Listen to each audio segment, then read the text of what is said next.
నమస్తే, welcome to Suman TV. ప్రస్తుతం ప్రపంచ దేశాల అటెన్షన్ అమెరికా రాజకీయం వైపు చూస్తున్నాయి.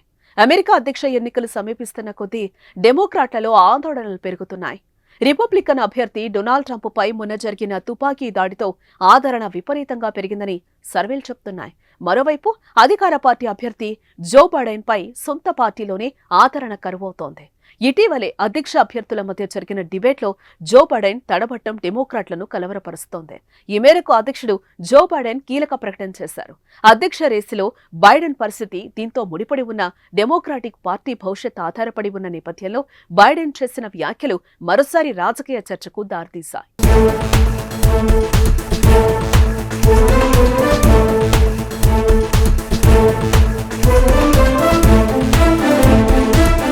వయసురీత్యా బైడెన్ అభ్యర్థిగా తప్పుకోవటం మేలని అభిప్రాయపడుతున్నారు. వాస్తవానికి జో బైడెన్, డొనాల్డ్ ట్రంప్ల మధ్య పోటీ విషయమై నిర్వహించిన సర్వేల్లో చాలా వరకు ట్రంప్ ముందంజలోనే ఉన్నారు. అదే బైడెన్ కు బదులుగా కమలా హారిస్ ను డెమోక్రాట్ల అభ్యర్థిగా భావిస్తే ట్రంప్నకు గట్టి పోటీ ఆమె ఇస్తున్నట్లుగా సర్వేలు చెప్తున్నాయి. ఈ తరుణంలో జో బైడెన్ ఇచ్చిన ఒక హింట్ ఆసక్తికరంగా మారింది.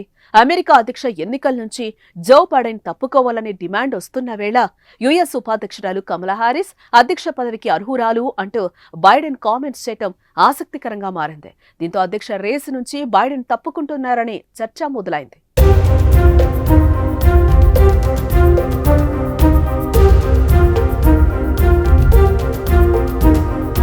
కాగా తాజాగా అధ్యక్షుడు Joe Biden National Association for the Advancement of Colored People's annual convention కార్యక్రమంలో పాల్గొన్నారు. కేవలం గొప్ప ఉపాధ్యక్షురాలు మాత్రమే కాదని అమెరికా అధ్యక్షురాలయ్యే సామర్థ్యం కమలా హారిస్ కు ఉందని Joe Biden National Association for the Advancement of Colored People వార్షిక సదస్సులో అన్నారు. బైడెన్ అధ్యక్ష అభ్యర్థిగా తప్పుకోవాలనే డిమాండ్లు సొంత పార్టీ నుంచి పెరుగుతున్న తరుణంలో బైడెన్ ఈ మాట అనడం డెమోక్రటిక్ పార్టీలో కొత్త ఆశలు మొలిచాయనే చెప్పాలి.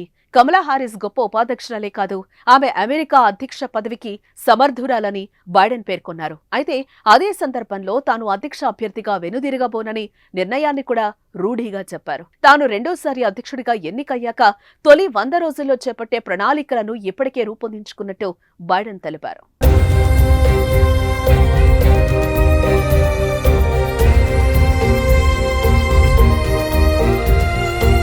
బైడెన్ అభ్యర్థిగా వద్దన్న డిమాండ్ల నేపథ్యంలో ఆయన స్థానంలో సరైన అభ్యర్థిగా కమలా హారిస్ పేరు ఎక్కువగా వినిపిస్తోంది. ఒకవేళ ఆమె డెమోక్రాట్ల అధ్యక్ష అభ్యర్థిగా బరిలో గెలిస్తే అమెరికా అధ్యక్ష పదవిని అలంకరించిన కలర్ ఉమెన్ గా నిలుస్తారు.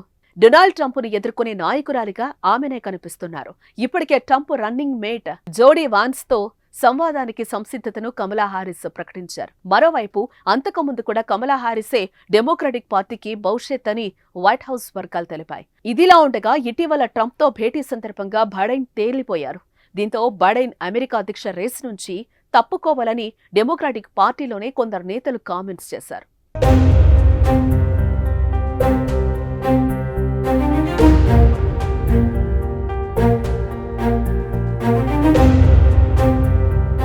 బైడెన్ స్థానంలో కమలా హారిస్ కు అవకాశం ఇవ్వాలని మరికొందరు వ్యాఖ్యలు చేశారు. ఇక పలు సర్వేల్లో ట్రంప్ కు పోటీగా కమలా హారిస్ బెటర్ అనే ఫలితాలు వెలువడిన విషయం తెలిసిందే. CNN నిర్వహించిన పోల్లో ట్రంప్నకు 47% మద్దతు రాగా కమలా హారిస్ కు 45% మద్దతు లభించింది. కానీ జో బైడెన్ మాత్రం అధ్యక్ష అభ్యర్థిగా తప్పుకునే సంకేతాలు ఏమివ్వలేదు. నవంబర్ 5వ తేదీన జరగనున్న అధ్యక్ష ఎన్నికలు అమెరికాకు కొత్త ప్రెసిడెంట్ నిర్దేశించనున్నాయి. ఇలా బైడెన్ వ్యాఖ్యలతో కొంచెం అధ్యక్ష పదవులపై ఆశలు చిగురుస్తున్న సమయంలో తానే అధ్యక్ష అభ్యర్థిగా కొనసాగుతానని, ట్రంప్ను ఓడించి తీర్తానని పదే పదే చెప్పడం ఆ పార్టీలో నేతలకు విసుగొచ్చే పరిస్థితిని తెప్పిస్తోంది. మరో 3 నెలల్లో జరగబోయే అమెరికా అధ్యక్ష ఎన్నికల్లో ఎవరు అధ్యక్ష పీఠాన్ని దక్కించుకుంటారో చూడాలి.